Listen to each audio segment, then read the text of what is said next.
Love के कलसिया में तू हमके पढ़ैलू,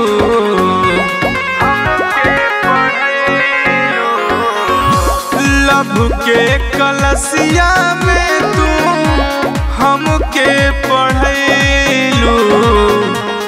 गुलरी के फूल बन के कहवा पड़ैलू, गुलरी के फूल बन के कहवा पड़ैलू।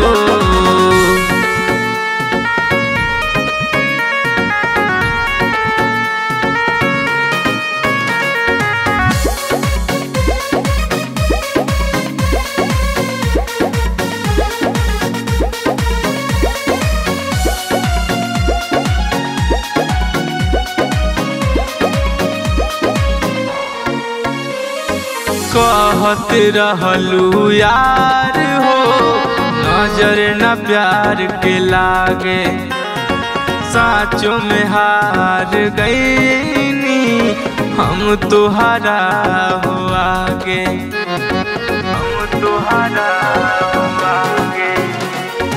कहत रहलू यार हो नजर न प्यार के लागे, साँचों में हार गईनी हम तुहरा हो आगे।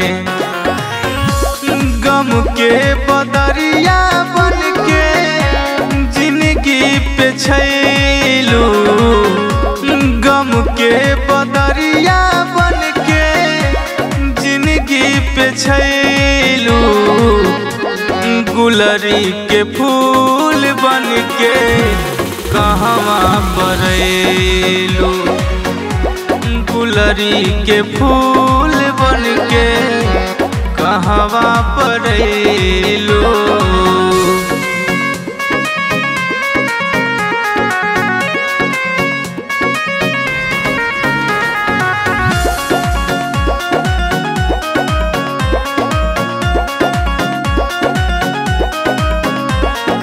एक घड़ी ना एक पल दूर तू रहत रहलू, छोड़ के कबहू जाइब ना हमसे कहत रहलू, हमसे कहत रहलू।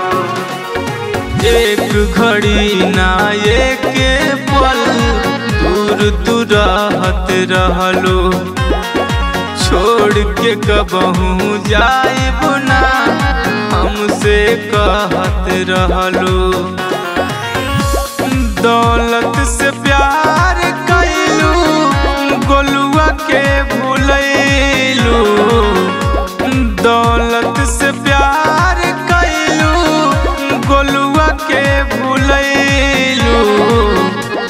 गुलरी के फूल बन के कहवा पड़ैलू, गुलरी के फूल बन के कहवा